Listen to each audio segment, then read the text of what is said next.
Okay, thank you for letting me interview you. I want to start there. Okay. I know that you have to. Can you first introduce the school and like your role for the school? Okay. So this is Bambino's Play School. We are located off of Meadow Drive on 5455. And I am the senior director here at the school. Okay. Now I'm just going to ask you a few questions so I Okay. can get a feel of like the role of a director. Okay. So, what are some qualities that you think a director of a child care center should have? Um, I think quality should be patience for one. They definitely should have some patience because they have a lot of things that they have to deal with, meaning staff, children, parents. They have a lot, so they're going to need some patience with that. Time management is another quality that they need to have because, again, you have a lot on your plate every single day that you have to deal with, like attendance, phone calls from parents. You got to do tours. You have to sometimes might have to fix lunch. Somebody might call out, scheduling, all of that kind of stuff. So time management is a great quality that they should have. They should also have great communication skills because you have to. I mean, you have to talk to everybody. This is what you do. You're almost like a salesperson because you have to sell your place of business in order to get the children in.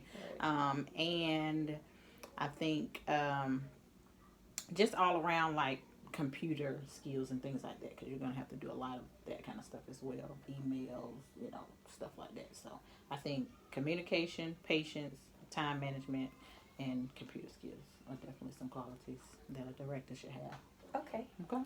As a director, what is the hardest role that you had to take? um that's a good question. The hardest role I would say is managing the staff.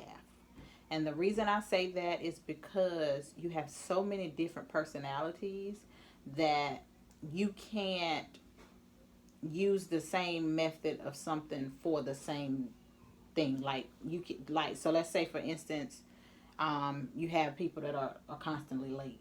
Mm-hmm. You can't always use the same approach with every one of them that's late because of the different personalities that you got. Somebody might do so.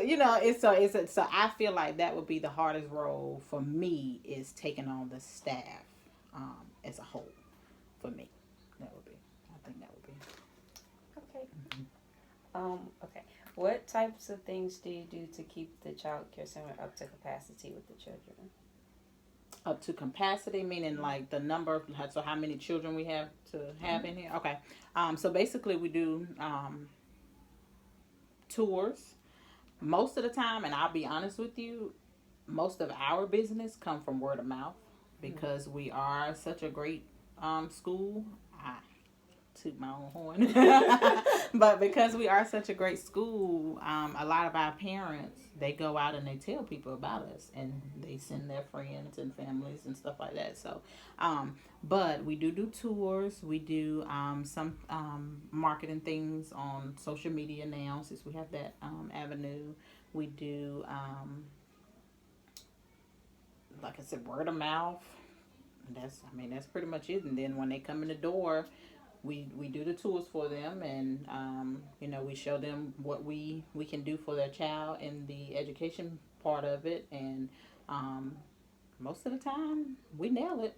So yeah, so I would just say the tours and the marketing outside and the word of mouth. Okay. So we talked about the different types of leadership. Do you think you're a democratic or an authoritarian leader? An authoritarian. If you don't mind, tell me what both of those mean. So Okay. Democratic. So a democratic is when you let the staff help you make decisions. Okay. And authoritarian is when you make all the decisions. Definitely a democratic. We Okay. need all the support we need over here. So I would say yes, definitely a democratic. I value all of their opinions, all of their views on things. Not saying that I'm going to take every opinion that they have or I'm going to take every idea that they have and put it, but we do allow that for sure. So yeah, definitely a democratic. That's That's my leadership role. Yeah. Yeah, I definitely give me all your views and ideas. Let's get this together and we can put it all together. Two heads is better than one. So yeah. Okay. Is this a stressful job? I would not say stressful, but I will say, well, it can be. It can be stressful if you allow it to be stressful, Okay. which is where that time management piece comes in as well. Because if you don't time manage, it's going to be very stressful because then you around here looking like, oh my God, I had to do this. I didn't get that done. I didn't do this. I didn't do. I will say when I go home at night, I'm not stressed, but I'm mentally tired because of all the things that's going on through the day, throughout the day, what I got to look forward to tomorrow, things like that. So I wouldn't say it's stressful, but it is something that you have to definitely have some serious time management with, for sure. Okay. Have you ever had a disagreement with a parent before? I have. And how did you handle it?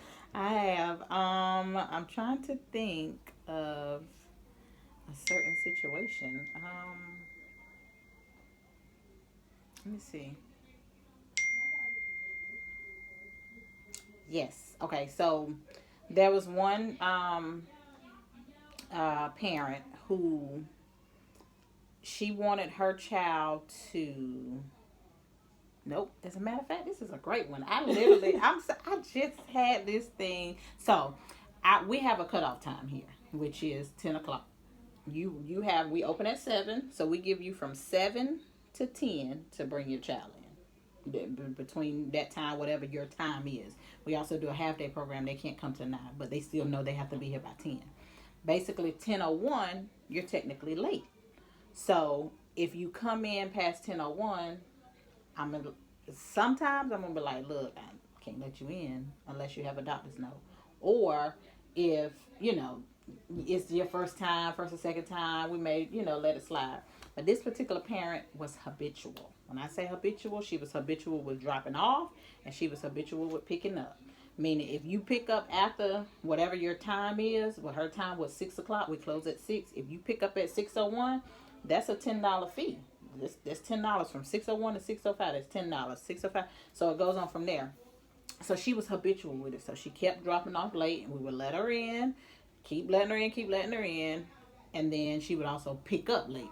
It's like, okay, look now, one got to give. You got to do better. We give you from 7 to 10. You stay 10 minutes around the corner. What's going on? So, this particular time she was late picking up. I gave her the late fee. So what happens is when you get that late fee, you have to pay that before your child can return the next day. So she brought her child in. So I was like, okay, hey, do you have, the money? Because if you don't, she can't come. She's like, yeah, I have it in the car. I said, okay. So I allowed her to have the $20 late fee, because if not, she can't come. And she's like, yeah, it's in the car. I said, okay. So I allowed her to drop her child off. And then she went to the car, and she went to the car, and she came back, and she was like, I don't have it with me. And I was like, oh, I'm sorry, you're gonna have to take her with you. She was like, it's at home. I can run and get it and come right back. I said, I'm sorry, I can't do that. You're gonna have to take her with you and then go down there and then bring it back, and you can bring her back when she comes back. And so she said, what? Are you kidding me? You mean to tell me I have to take my child out of school only for $20 because I said, yes. I said, because technically I was not supposed to allow you to bring her in because you owed the money. So I allowed you to take her to class because you told me it was in the car. So now that it's not in the car, I need you to take her with you, and then you can bring her back. No, I'm not taking her with you. I said, yes, I'm going to get her out of class. You can take her with you, and then we can, you can come back once you drop. So I handled it very, very well, and I'm actually proud of myself because I would have went there. But I've learned to kind of, be calm, be patient, understand where they're coming from. So I understood where she was coming from, but I also had to uphold my end as being a director. Right. So I apologize. Can we pause it? Nope. I'm not Sorry. So I handled it with grace, even though she was cussing me out, she was hollering at me, she was threatening me, she was doing all kinds of stuff. But I escorted her child out with her. I let her, take her with her, and she brought her back with the money, and everything was good. I don't know why she went there, but she did. So, yeah, but I definitely handled it with grace for sure. Mm-hmm. Yeah, that's good. All right, one last question. Okay. Is there any advice you could give to? Is there any advice you could give to be a successful director in a childcare center? Yes. So for me, I was actually I wanted to do this role because I originally wanted to own my own. Okay. I don't want to do that anymore. I would just go stay right here because this right here, me being in this position now, lets me know I don't want to run my own because when things happen, it's going to the head first. It don't matter who these people are in the middle at the bottom. It's going to the head first, and they are stressed out. I don't want them. I don't want no parts of that. So I will say the best way to do this job is, again, going back to those qualities. Make sure you have a lot of patience. Make sure you have some excellent time management. When I say that time management piece has got to be the first thing, like, on your list as far as this position, because you have so much on your plate. Like, I actually now do what I call a budget form.